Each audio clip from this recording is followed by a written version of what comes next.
आता आपल्या आवडत्या मालिकेचे संपूर्ण भाग मालिका प्रसारित झाल्यानंतर लगेचच पाहू शकता फक्त सन नेक्स्ट वर. भारतातील प्रेक्षकांसाठी मोफत सेवा.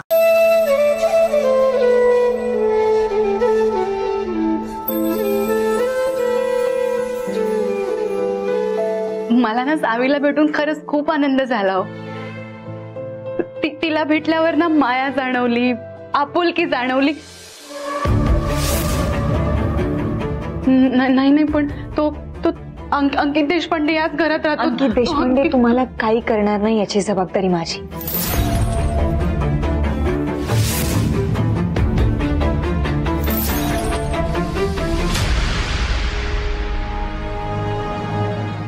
अनु मॅडम, तुम्ही आजारी असताना मी सावीची जबाबदारी घ्यावी असं जे वचन घेतलं होतं ते वचन मी पाळलं.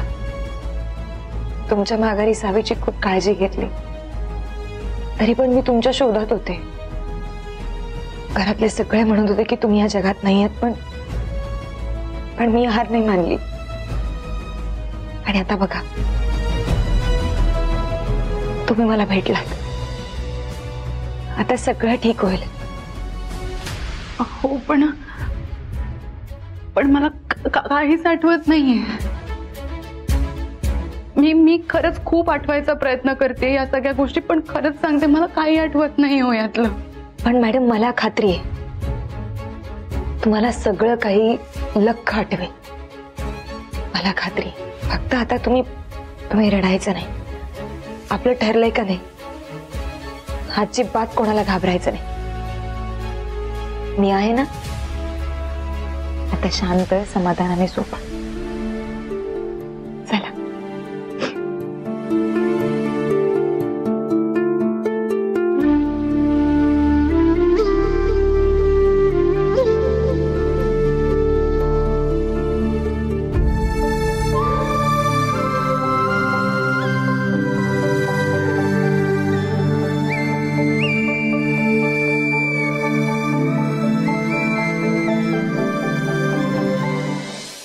तू असं काम माझ्याकडे खरंच इलाज नव्हता आई.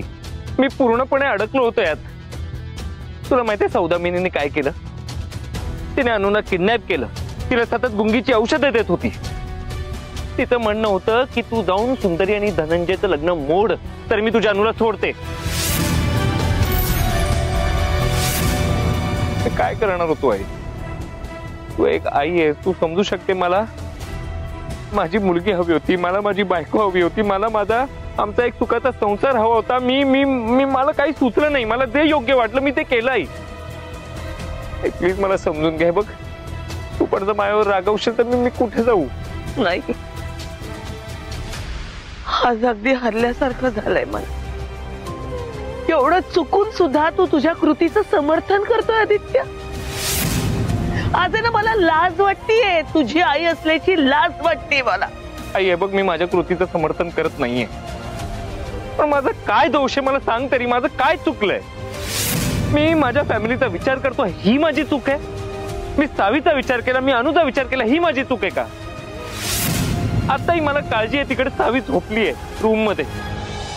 ती जर उठली, तिला जर मी आजूबाजूला दिसलो नाही तर ती अस्वस्थ होईल, पॅनिक होईल. तिला जर पुन्हा दम्याचा अटॅक आला तर? म्हणून मी आलो तुझ्याकडे. त्यावेळेला माझं कोणी ऐकणार नाही. तू प्लीज एकदा जा आणि सुंदरशी बोल. मला माझ्या सावीकडे जाऊ द्या. अनुकडे जाता येत नसेल तर ऍटलीस्ट मी माझ्या मुलीकडे तरी लक्ष देतो. मी तुझ्यासमोर हात जोडतोय. प्लीज माझा ऐक.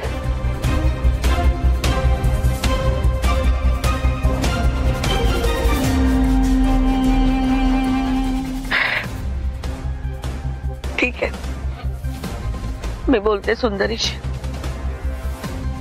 पण एकच गोष्ट लक्षात ठेवा आदित्य, माझ्या नजरेतनं तू कायमचा उतरलेला आहेस. आता ते स्थान तुला पुन्हा नाही. आता मी जे काही करेन ते फक्त आणि फक्त माझ्या नातीसाठी असेल, माझ्या सावीसाठी असेल. तुझ्यासाठी नाही. इतकंच लक्षात असू दे. असं नको बोलूस प्लीज. माझा आई माझं ऐकून घे ना. आई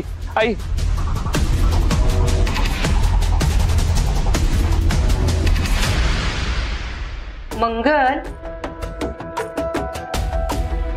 ती आदित्यला अंकित म्हणत होती आणि इंजेक्शन बी देऊ नको म्हणत होती. म्हणजे ती ह्याच्या जवळच होती आणि आपण तिला मयत झाली असं समजत होतो. काहीच कळत नाही बाई. पण मामी, मला एक गोष्ट समजत नाही हो, ही आपल्या सरूला सापडली कुठं?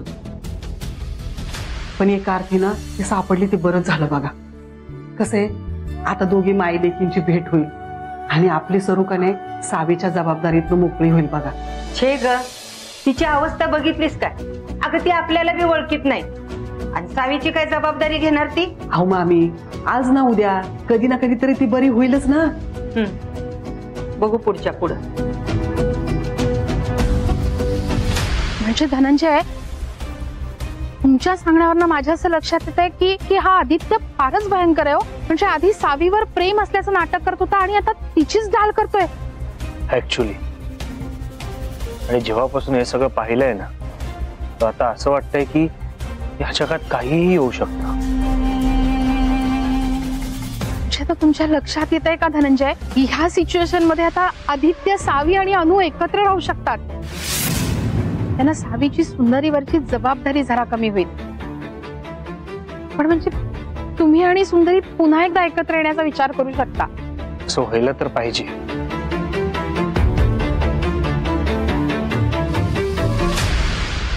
पण आई, काही दिवसात खूप साऱ्या गोष्टी बदलल्यात आणि माहित नाही का, पण त्या दिवशी सुंदरी आदित्यच्या बाजूने माझ्याशी भांडली, आमच्यापासून लांब रहा असं म्हणाली.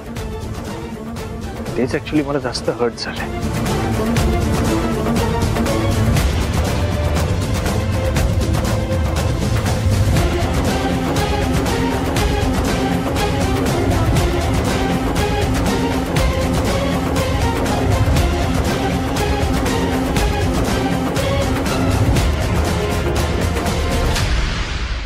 धनंजय,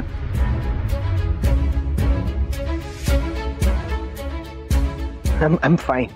पण आई, खरं सांगायचं झालं ना तर आमच्यामध्ये प्रोफेशनल कोऑर्डिनेशन खूप स्ट्रॉंग आहे, पण पर्सनल नाही.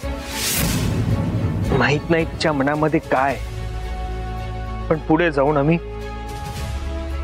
एकत्र येऊ की नाही तेही माहित नाही.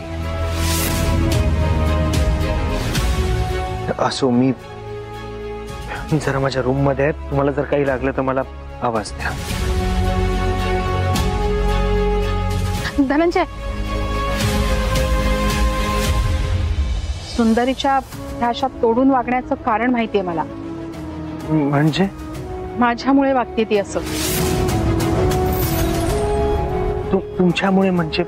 लग्न मोडल्यानंतर सुंदरी जेव्हा आपल्या घरी आली ती, तेव्हा मी तिच्याकडून एक वचन घेतलं होतं, तुमच्या आयुष्यातनं कायमचं निघून जाण्याचं वचन, जेणेकरून तुम्ही स्वतःला सावराल आणि दुसऱ्या लग्नाला तयार व्हाल.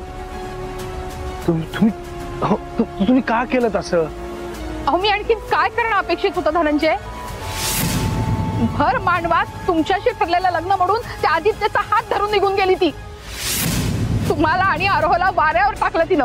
अहो आई, पण तिने हे सगळं सावीसाठी केलं होतं. आदित्यवर तिचं प्रेम नाहीये. तुम्ही हे सगळं करण्याआधी मला एकदा तरी विचारायचं होतं. धनंजय, माझ्या अतिशय जिव्हारी लागली होती ती गोष्ट, त्यामुळे मला जे योग्य वाटलं ते मी केलं. आई बघा, मी समजू शकतो आणि आय एम सॉरी. मला तुमच्यावर चिडायचं नव्हतं. ऍक्च्युली मी पण त्या झोन मध्ये होतो, म्हणून मी समजू शकतो. आता पुढे काय करायचं धनंजय? नाही माहिती, कारण ऑलरेडी एवढ्या सगळ्या गोष्टी चालल्यात ना की मला अजून गुंता नकोय. It's okay.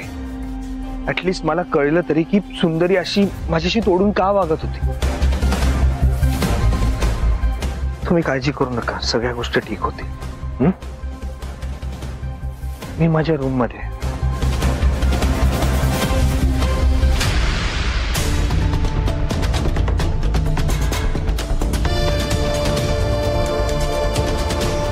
पण मला स्वस्थ बसून चालणार नाही धनंजय. माझी चूक मला दुरुस्त करावीच लागेल. तरच तुम्ही आणि सुंदरी एकत्र येण्याचा विचार कराल.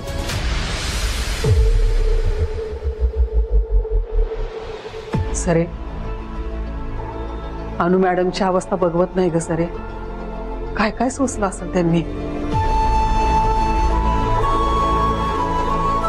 हो ग, खरंच खूप काही सहन केले त्याने. आपण कोणी नव्हतो तेव्हा फक्त आदित्य म्हणजे अंकितलाच ओळखत होते त्या. मी त्यांना भेटल्यानंतर भूतकाळातलं सगळं काही सांगितलं तेव्हा त्या भांबावून गेल्या. खरंच कसं सहन केलं मला खरंच कळत नाही. तर मागचं त्यांना आठवतंय नाही आठवतंय मला माहित नाही, पण त्याचं कन्फ्युजन झालंय ग. आणि त्या झोपल्या होत्या ना तेव्हा पण त्यांना ते सगळं काही आठवत होतं. आणि अचानक आपण एवढे प्रेमाने वागणारे माणसं भेटल्यावरती तर ते पण त्यांच्यासाठी शॉकिंगच होतं ना. आणि एवढे दिवस इतकं नाजूकपणे सगळं हाताळलंय ना त्यांनी, की आपलं प्रेमाने वागणं सुद्धा त्यांना नवीन होतं. आदित्य सोडून म्हणजे अंकित सोडून दुसरं कोणालाच ओळखत नाहीत त्या. आणि आदित्य या गोष्टीचा गैरफायदा घेऊ नये म्हणून मी आज अनु मॅडम सोबत झोपणार आहे. आलं लक्षात. सुंदरी,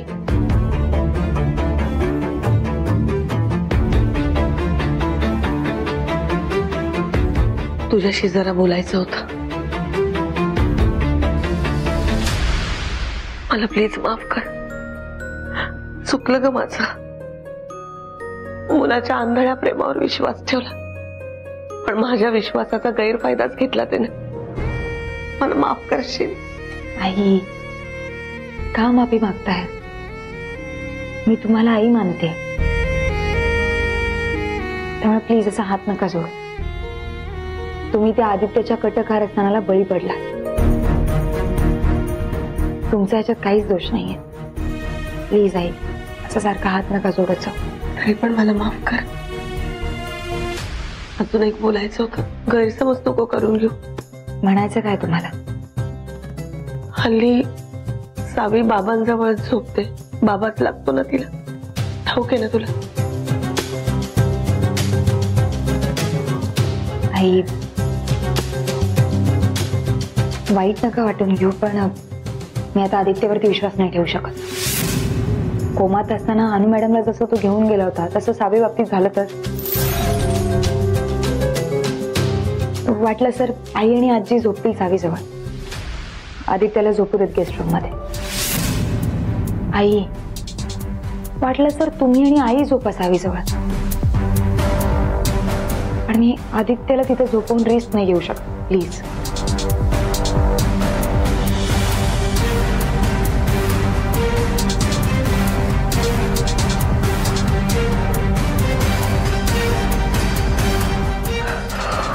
सरे, उद्या सकाळी उठल्यावरती अनु मॅडम आणि सावीची भेट होईल. मग तेव्हा काय करायचं ग आपण?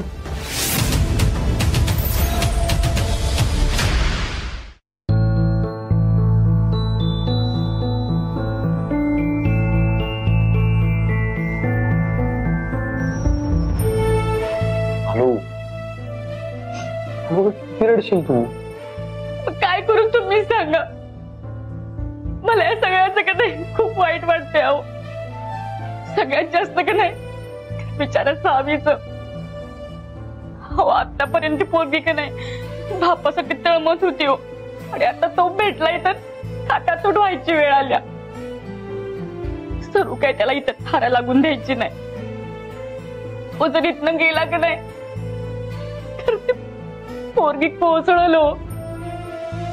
खानूला यातलं काय आठवतच नाहीये. ती बिचारी सावी सुंदरीलाच आपली आई मानते. काय होणार त्या बाळाचं जेव्हा तिला कळेल की आजपर्यंत जिला आई म्हणत होती तिची आई नाहीच आहे. गोंधळून जाईल ती पोरगी. मला तर काही समजत नाही की काय होणार आहे. मला नाही वाटत धनंजय आदित्यला सोडेल. तो त्याला जेलमध्ये टाकणारच. हो, पण सावीचं काय? परवा बघितलं ना काय झालं ते.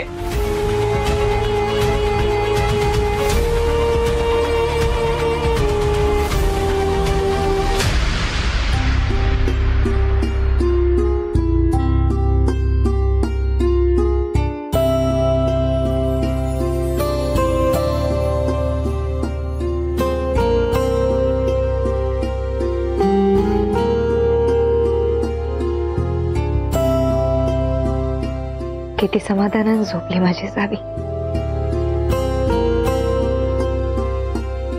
सावी, माझ्याकडे ना तुझ्यासाठी छान गुड न्यूज आहे.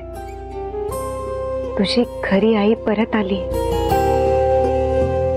पण ही गुड न्यूज मी आता तुला नाही सांगू शकत.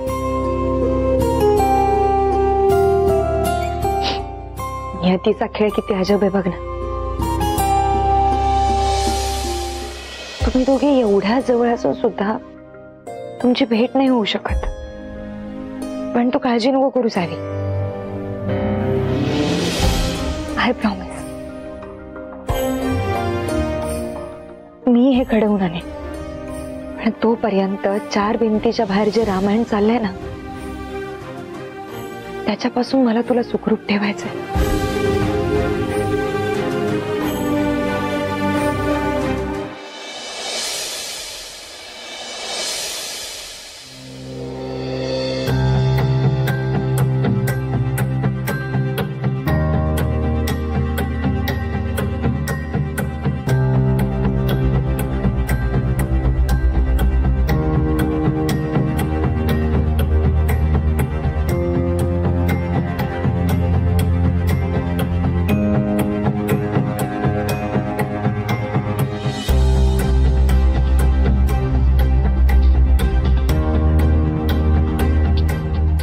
या ओके आहेत, फक्त पॅनिक झाल्यामुळे चक्कर आली असेल.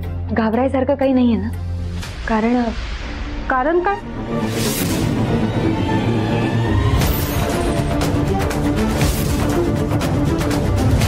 मॅडम तुम्ही टेन्स दिसत आहात. फक्त चक्कर आली की आणखी काही त्रास आहे का यांना? पेशंटची मेडिकल हिस्ट्री सांगितली तर बरं होईल.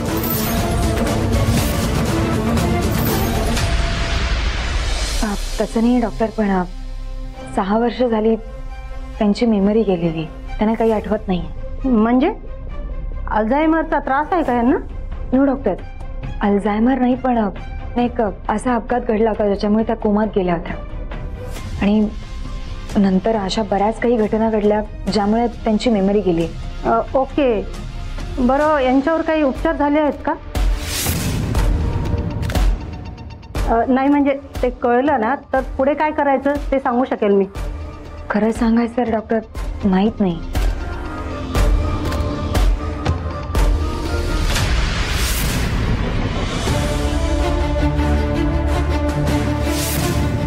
Doctor 1 minute.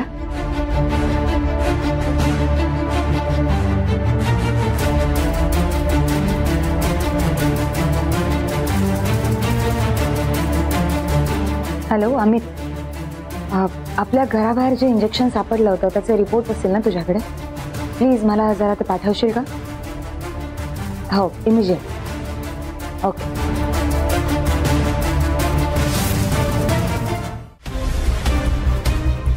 काय झालं? डॉक्टर मी काही रिपोर्ट्स मागवलेत, कदाचित आपल्याला त्याच्यावरून काही अंदाज येईल. आली.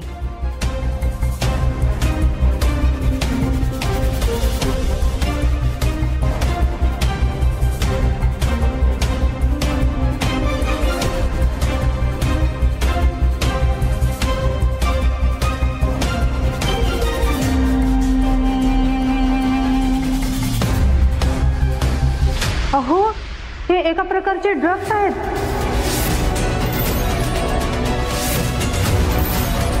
चुकून जरी याचा ओव्हरडोस झाला ना तर जीवावर बेतू शकतं.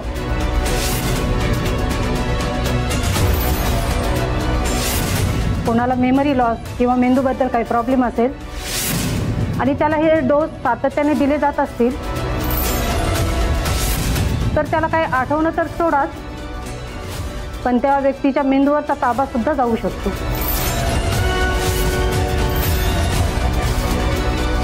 याने मेमरी येणार तर नाहीच, पण असलेली जाऊ शकते.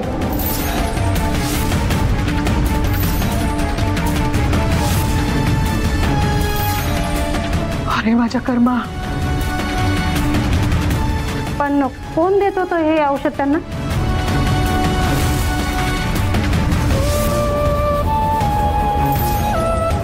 खरंच हे औषध यांना दिलं होतं का? डॉक्टर माहित नाही, पण हे दिलं असेल याची दाट शक्यता आहे. पण डॉक्टर, ओव्हरऑल सिच्युएशन बघतात तुम्हाला काय वाटतं? अनु मॅडम बऱ्या होतील ना? म्हणजे त्यांची मेमरी परत येईल ना? त्यांना सगळं आठवायला लागेल ना डॉक्टर?